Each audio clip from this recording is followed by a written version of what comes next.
Hello and welcome to another stimulating edition of Poor Richard's Webcast. I'm your host, Richard Arena, and I'm joined by my Franklin Roundtable colleagues, Mr. J.D. Van Brink, the I author feel of the stimulated Simple Facts. already. Sorry? I feel stimulated already. Oh, you're stimulated. Yes. And the Franklin Roundtable's legal counsel, Mr. Matthew Schwartz, Esquire. Welcome, gentlemen. How you doing? Good. Well, in our last episode, we spoke about cultural Marxism and its contrast with traditional Marxism that envisioned a revolution by the proletariat, the working class, the peasant class, who would take over the bourgeoisie and the wealthy and turn over the means of production and the finances and everything over to the state, and replacing God with the state. In contrast, the cultural Marxists do not see a violent revolution, but a long-term, as one of them put it, a march through the institutions, slowly, gradually converting Western civilization over to socialism by infiltrating all of the societal institutions that are most influential in the formation of public opinion and public policy.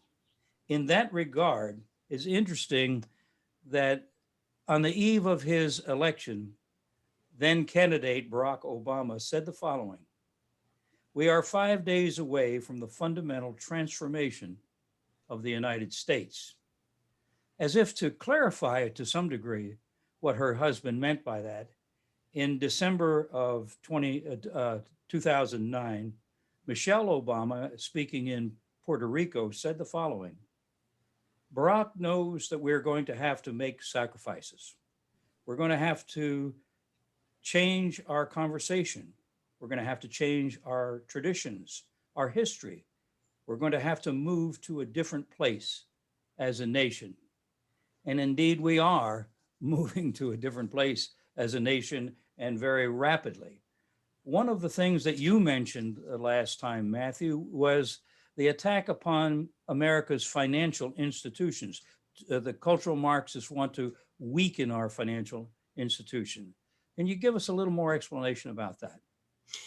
Sure. And in order to bring about a revolution without violence, as you were suggesting, you have to create an environment that would be hospitable to the type of change that these people want to bring about.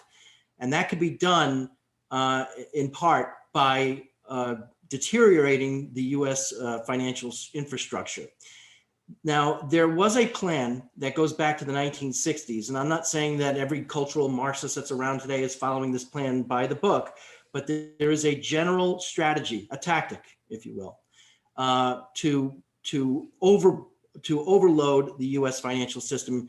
And it was created by two sociologists at Columbia University in the 1960s. I believe they were a married couple, Francis Piven and Richard Cloward. And they came up with something that we now know is called the Piven-Cloward or the Cloward-Piven plan. They were inspired by a guy by the name of Saul Alinsky, who I'm sure you've heard of, who wrote the book Rules for Radicals. And one of the rules that was in that book that was enumerated by Saul Alinsky is that you have to hold your enemies accountable for all of the rules, tenets, and standards that they set for everybody. And then you have to make sure, or you expose every time that they don't live up to their own standards, their own rules, their own tenets. And you do that as much as possible for the purpose of discrediting them. And once you discredit them by their own rules, their own tenets, then you can create a situation where they need to be replaced because they're no longer valid. Now, taking that tenet, Piven and Cloward said, we can do that with the US financial system. Basically, having the United States commit its resources and commit to financial obligations that it would never be able to make good on. And when it fails, they say, see, it's not working, we have to replace it. Now, when they created this plan in the 1960s, they were really focused on welfare. At the time, I believe there were only about 8 million people that were on welfare in the 1960s, but that only constituted about 25% of the people who were eligible for welfare. So what they wanted to do was go out and recruit people, everybody who could have been receiving welfare benefits, get them to apply, because they thought and hoped, I imagine, that the US government wouldn't be able to pay the welfare to everybody that was actually eligible, and that would put a tremendous strain on the system. Mhm. Since then, if you take a look at what's happening in the country and what's happening to our finances, we are being overloaded like to an unbelievable degree, primarily because of a lot of what the Democrats are doing and what they're especially now that they're in control of Congress and the White House, they're committing the United States government to paying all kinds of things. I mean, you saw the stimulus package that just came out, $1 trillion, most of which, by the way, doesn't go to American citizens, it goes abroad, right? So that's one way of committing US financial obligations. But another way is socialized medicine, which the first steps towards which were taken with Obamacare, which the Democrats proudly say was the first step towards a single payer system. And what is a single payer system? It's just government healthcare. That's it. Government controls all of healthcare, and everybody would be entitled to it. And not just the United States citizens. We're seeing now that illegal immigrants will be entitled to healthcare that's provided by the US government. And what's happening at our border today? We're having a tremendous crisis at the borders. They can't stop the people from coming across. There's hundreds of thousands of people coming in every month, all of whom will be entitled to healthcare from the American government. That's going to bring us to a tipping point, but we're not done, okay? Because they also want free college for everybody. No. Now, free college for everybody, that's killing two birds with one stone, because not only are you continuing this plan to overload the government, but now you're also indoctrinating everybody that's coming into all the universities. So that's another way to do it. Another one is that we've seen recently is a plan called universal lifeline income, universal income, that's a Universal basic income. Basic income. They were doing it in San Francisco. Basically, anybody who doesn't have money, they get a stipend from the government, and including homeless people. Anybody who claims they can't afford to live, they get money from the government. It's just basically free money. And it was a pilot program that they started. I believe it was in San Francisco, but other jurisdictions are now trying to see if that would work for them as well. It's another financial commitment that the government would be making. And finally, you look at what's happening with this Green New Deal, which is basically penance for the United States to pay for the sins of this country that were allegedly committed over its 200-year history. And it's in the name of cleaning up the environment, but really what it's doing is redistributing United States wealth to other countries around the world without imposing any environmental regulations on them, only us. So when you have all of these overloading commitments coming, it's going to strain the government to the point where they're not going to be able to do what it is obligated to do, and give the cultural Marxists the opportunity to say, you see, it's not working. It's not working. It's not doing what it's supposed to do. We have to scrap it, and we have to come up with something new. And what is that something new that they're going to come up with? It's not new at all. It's totalitarianism. It is not a Republican, limited constitutional republic. Not progressive, it's regressive. It's regressive, and it's something that we have seen that has failed over and over and over again. But they're deliberately putting us in a position to create an environment where everybody would look at the government and say, you're right, it's not working. We have to try something else. And that is the Cloward-Piven plan. Wow. Well, it's not just the financial system of the United States that's under attack.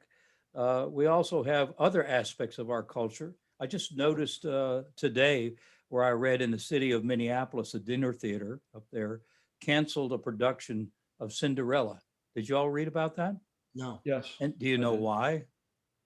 Too many white people in it. There you go. Too many white people in the cast. So there's another But that's not aspect racist. of our culture that's being changed. It's like, okay, well, if you're white, you're bad.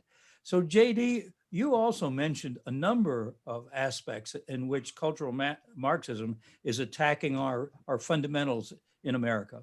Right. Yeah, I've got three of the tactics. The first is also the financial system. Then I have a couple others that I have some examples to talk about.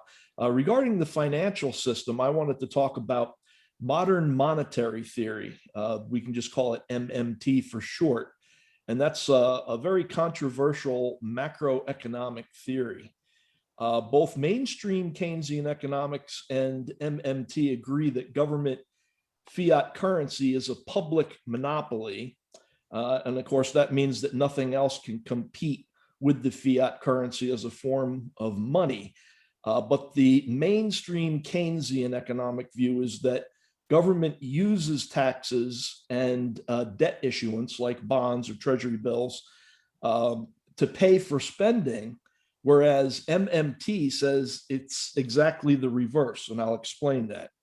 According to MMT, government creates new money through fiscal policy or spending, by printing money, which increases the supply of financial assets until the economy reaches full employment, whatever that is. And then taxation is used to reduce inflation by restricting the spending capacity of the private sector. So according to MMT, unemployment is caused by there not being enough fiat currency in circulation. The primary purpose of taxation is to reduce inflation by removing excess money from circulation. And the government cannot be forced to default on debt denominated in its own currency. Now, also, MMT argues that government bonds do not compete with the private sector for scarce savings, and that government deficits do not impact interest rates. So I'm an ardent promoter of supply side economics, so I think that both Keynesian economics and MMT are nuts because they defy human nature and history by encouraging loose fiscal policy and excessive and discriminatory taxation, and by ignoring what's called moral hazard by removing consequences from people's actions. So MMT, I think, really does describe US monetary policy for the past several years. So the real question to me is how much longer can it last? Now, at some point when the national debt far exceeds the GDP and interest on the debt exceeds the amount that can be collected in taxes, well, that's a collapse. Now, also, MMT is only possible if the US dollar is the world reserve currency. Mm-hmm. And China, the European Union, and other countries may have something to say about that, and maybe soon. So losing world reserve currency status would greatly reduce the value of the US currency, and it could coerce the US to join some global financial system to prevent a collapse of the American economy. And I also think it's well within reason to think that belonging to this new global financial system would come with restrictions on the US military. So finally, I'd just like to remind everybody that the fifth plank of the Communist Manifesto, which was written in 1848, is, and I quote, centralization of credit in the hands of the state by means of a national bank with state capital and an exclusive monopoly. Sound familiar?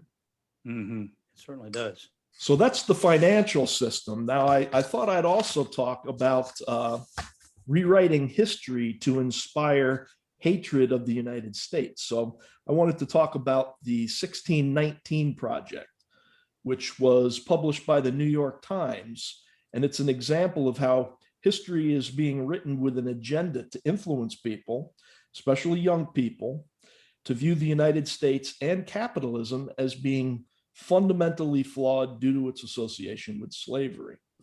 And one of the main authors of the 1619 Project, Nicole Hannah-Jones, which, by the way, is no relation to Indiana Jones or Basketball Jones, and she chose to use 1619 in the project's name because that was the year in which the first African slaves, about 20 or 30, arrived in the Virginia colony.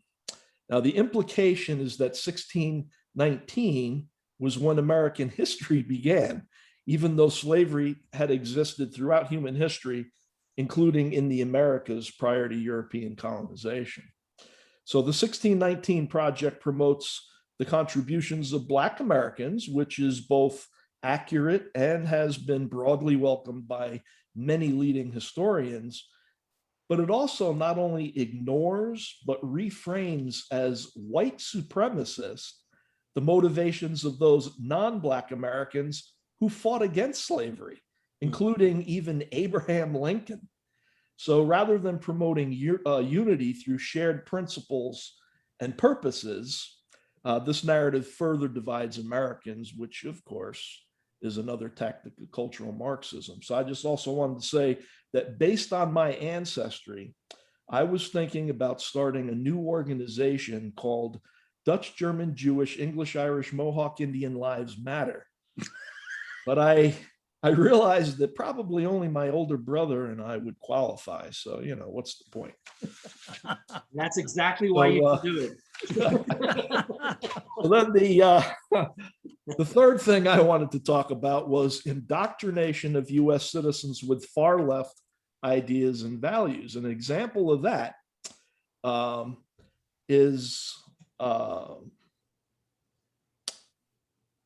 where am I here? The Big Short, which is it's a movie that came out in 2015.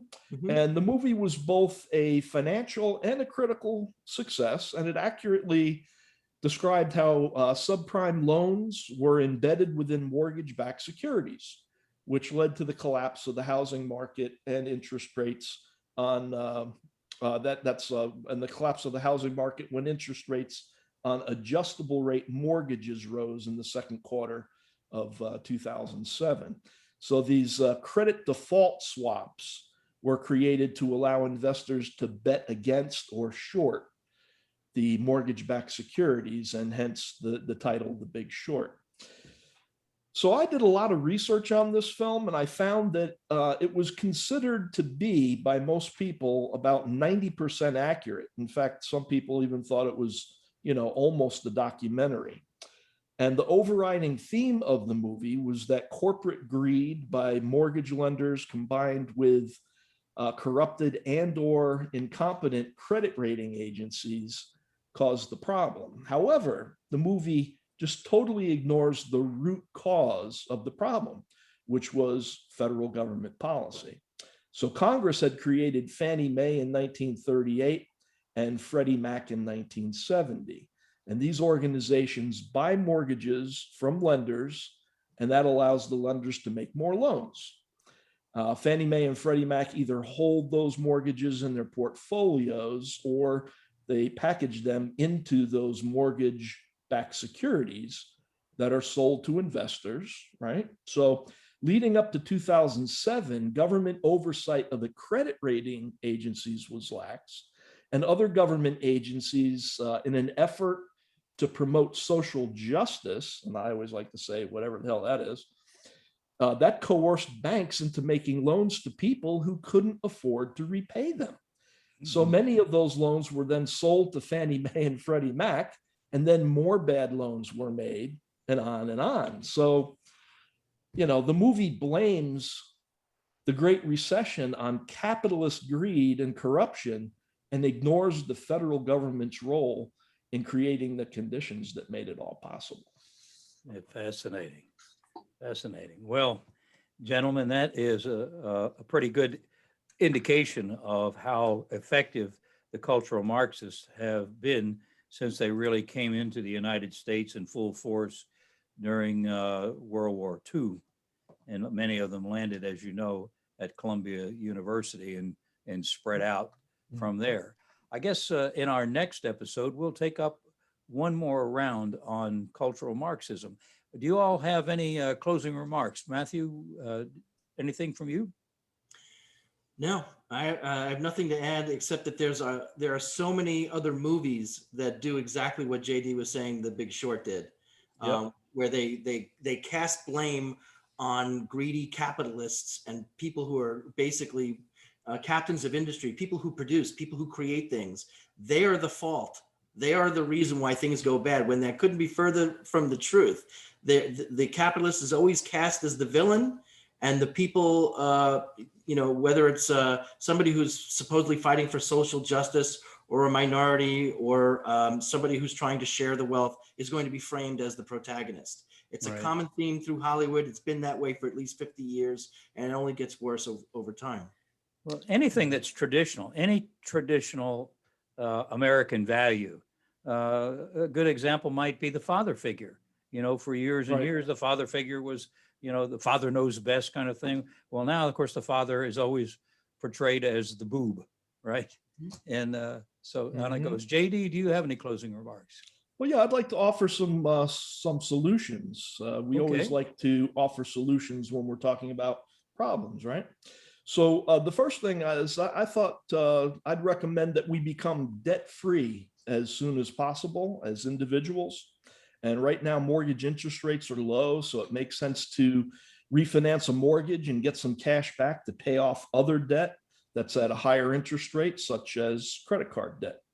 Also support the simple tax, which would reduce the cost of tax compliance by 95%. And this cost savings could be used to run surpluses. And that's the only way that we're going to pay off the national debt, is to run surpluses. Also support the 1776 project. And on Constitution Day in 2020, former President Donald Trump announced an executive order to create the 1776 Commission as a means to promote patriotic education in the United States, and also to counter critical race theory. And on January 20th of 2021, which was Joe Biden's first day in office, he issued an executive order to terminate the commission. So it's been suggested that a privately funded 1776 project be created to continue the work of the 1776 Commission. So I would suggest that people support that idea. I know I'm going to sound like a broken record. But we need to create and support new tech tools such as social media and news media, such as Parler, MeWe, Rumble, DuckDuckGo, One America News, Newsmax.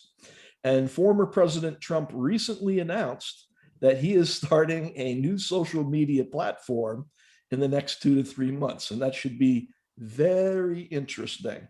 Exactly. And now finally, I'd like to recommend that we try not to let people who spread negativity get us down. And I'm not going to mention any names, but they rhyme with Pansy Nolosi and Chuck Schumer. So with that, gentlemen, that's been a very interesting episode tonight. And I'm sure we're going to pick up where we left off in the next episode of Poor Richard's Webcast.